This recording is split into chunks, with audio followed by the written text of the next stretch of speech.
Social media అనేది అంతులేని సముద్రం తీరుగా అయ్యింది. దాంట్లో ఒక్క వీడియోనో, రీలో పెట్టుడే ఆల్చం. వందల కొద్ది కామెంట్లు వస్తుంటాయి. అట్లొచ్చిన రాతలు మంచిగొస్తే పర్వాలేదు గానీ, ఇష్టం వచ్చినట్టు బూతు రాతలు రాస్తే ఎట్లా? ఒక మనిషినే టార్గెట్ చేసి, ఫోటోలు మార్పింగ్ చేసి, చెత్త కామెంట్లు పెడితే ఎట్లా?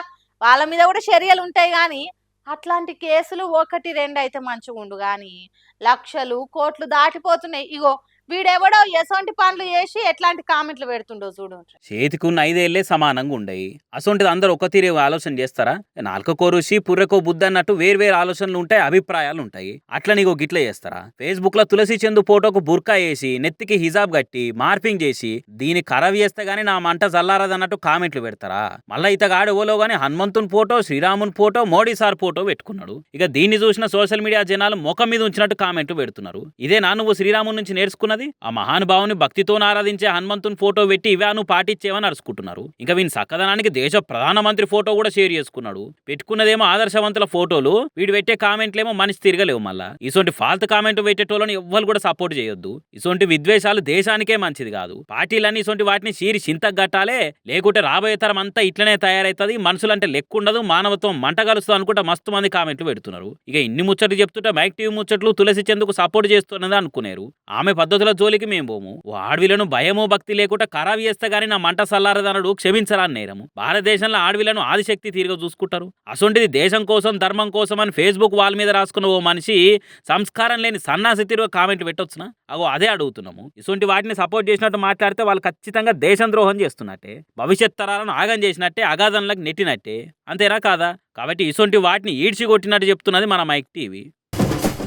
మాది ప్రజాప్రభుత్వం, ప్రజల కోసమే పనిచేస్తుంది. ఇక్కడ ఎవ్వరు ఏదైనా మాట్లాడే స్వేచ్ఛ ఉంటది. పోయిన సర్కార్ల మాట బయటికి రానియలేదు. మేము అట్లా కాదు, ప్రజా సమస్యల మీద ఎవ్వరు ఎంతైనా గలమెత్తొచ్చు, దించొచ్చు అన్నట్టు చెప్పిండ్రు కదా. హాగో గట్ల చెప్పిన సర్కారు ఏ తీరుగా మాట మీద నిలబడ్డదో మీరే చూడుండ్రి. వెయ్యొల్టుల బల్బు తీరుగా ఎంత సక్కదనం గెలుగుతున్నదో చూడరి కాంగ్రెస్ పార్టీ ప్రజాపాలన.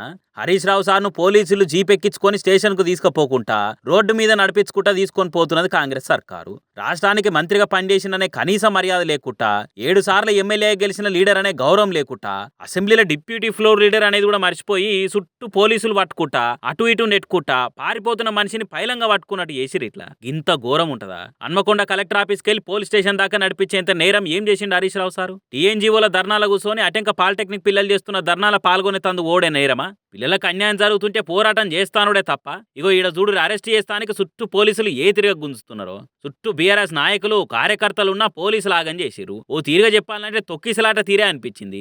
గింత అరాచకము, గింత నిరంకుశము, గీ తీరు పోలీసు రాజ్యం ఎక్కనన్నది ఆశపూరి. పోలీసుల అనుమతి లేకుండా చేస్తున్న ధర్నా నాదేమన్నా? ముందుగానే అడిగి ముద్దుగా కలెక్టర్ ఆఫీస్ ముందు లొల్లి చేస్తున్నారు. మరి ఆడిపోయి హరీష్ రావు ఏమైనా గిట్టని పనులు చేసిండా? పాలిటెక్నిక్ విద్యార్థులకు సర్కార్ న్యాయం చేయాలని అడిగితే దానికి ఉగ్రవాదిని తరలించినట్టు, నేరాలు ఘోరాలు చేసినట్టు పద్ధతి పాడు లేకుండా తీసుకుపోతారా అని అరుచుకోవట్టిరు తెలంగాణ పబ్లిక్. అందుకే హరీష్ రావును అరెస్ట్ చేసులు దుర్మార్గము, చదువుకునే పిల్లలకి ఇచ్చిన హామీలు అమలు చేసులు పక్కకు పెట్టి ఉన్నవాటిని తీసేస్తున్నారు. ఇదెక్కడ న్యాయమో అని అంటున్నారు. కాంగ్రెస్ సర్కారు ప్రతిపక్ష లీడర్ల మీద కక్ష సాధింపు పనులు చేస్తున్నది, అక్రమంగా అరెస్టులు చేస్తున్నది, ప్రజల తరపున మాట్లాడే గొంతులను విసుకుతున్నది, ప్రజాస్వామ్యాన్ని పట్ట పార్టీలు కూని చేస్తున్నది. జీవో 97 రద్దు కోరితే తప్పైతదా?